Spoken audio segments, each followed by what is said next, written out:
Kamu pernah merasa sudah selesai mengerjakan sesuatu, tapi ternyata ada satu langkah yang terlewat. Di akuntansi, persis itu yang terjadi sebelum laporan keuangan bisa disusun. Ada sebuah masalah mendasar dalam pencatatan akuntansi. Transaksi tidak selalu dicatat pada saat terjadi, melainkan pada saat bukti pembukuannya ada. Artinya, bisa saja sebuah transaksi sudah terjadi, tapi belum ada buktinya, sehingga belum dicatat sama sekali. Akibatnya, pada akhir periode, kondisi buku besar belum tentu mencerminkan keadaan yang sesungguhnya. Ada akun yang belum lengkap, ada akun baru yang perlu ditambahkan, dan ada akun lama yang perlu dimutakhirkan. Dan itulah mengapa, sebelum laporan keuangan bisa dipercaya, harus ada satu langkah lagi, yang namanya penyesuaian.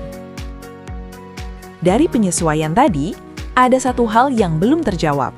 Mengapa buku besar bisa tidak akurat sejak awal? Ternyata jawabannya dimulai dari pilihan metode pencatatan yang digunakan.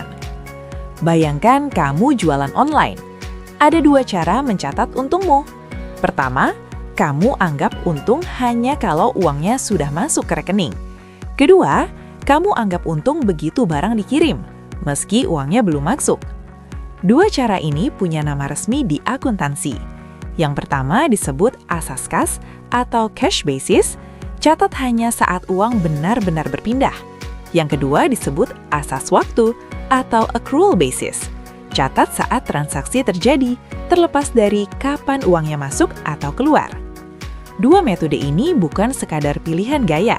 Keduanya bisa menghasilkan angka laba yang sangat berbeda untuk transaksi yang persis sama. Dan itu yang akan kita lihat di slide berikutnya. Dari dua metode tadi, mari kita bedah yang pertama dulu. Dan ternyata cara kerjanya lebih sederhana dari yang terlihat. Bayangkan kamu buka jasa titip beli. Kamu baru merasa dapat uang kalau klienmu sudah transfer, bukan saat kamu sudah belanjakan barangnya. Itulah logika cash basis. Pendapatan baru diakui saat kas benar-benar diterima. Biaya baru diakui saat kas benar-benar dikeluarkan. Kalau ada biaya yang masih terutang tapi belum dibayar, itu tidak dianggap biaya sama sekali. Akibatnya, laba hanya dihitung dari selisih kas masuk dan kas keluar, dan neraca perusahaan pun hanya berisi kas dan ekuitas saja. Metode ini umum dipakai oleh usaha jasa profesional kecil seperti praktik dokter, pengacara, atau kantor akuntan. Namun ada satu batasan keras. Metode ini tidak boleh digunakan oleh perusahaan publik yang sahamnya diperdagangkan di bursa efek. Dan alasannya sederhana. Cash basis tidak bisa mengukur laba atau rugi secara wajar, karena ia hanya melihat pergerakan uang, bukan pergerakan nilai ekonomi yang sesungguhnya.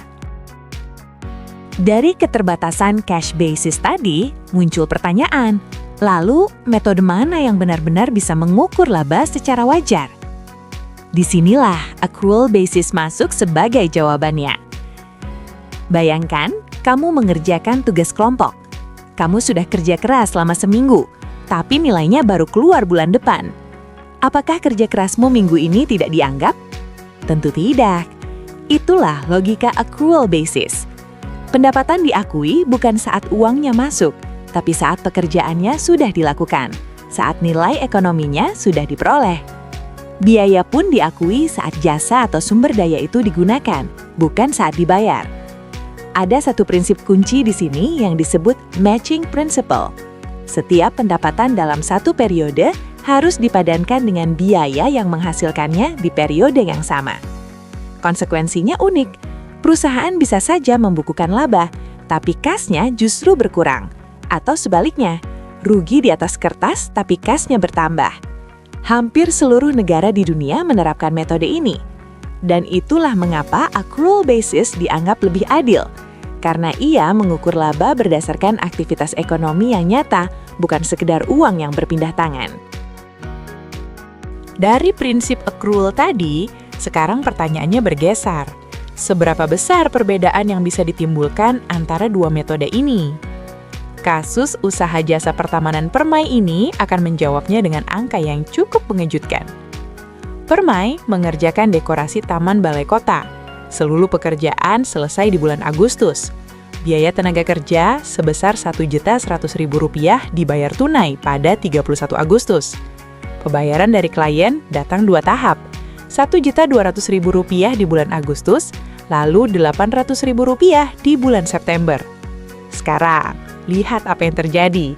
Dengan accrual basis, karena seluruh pekerjaan selesai di Agustus, semua pendapatan sebesar Rp2 juta diakui di Agustus. Dikurangi biaya Rp1.100.000, laba Agustus menjadi Rp900.000 dan September 0. Dengan cash basis, laba dihitung dari cash yang masuk. Agustus hanya menerima Rp1.200.000, dikurangi biaya Rp1.100.000, labanya cuma Rp100.000. Lalu September terima Rp800.000 tanpa biaya, labanya Rp800.000. Totalnya sama, tapi distribusi per bulannya sangat berbeda. Dan itulah mengapa metode yang dipakai bukan sekadar pilihan teknis, karena angka laba yang berbeda bisa menghasilkan keputusan bisnis yang berbeda pula.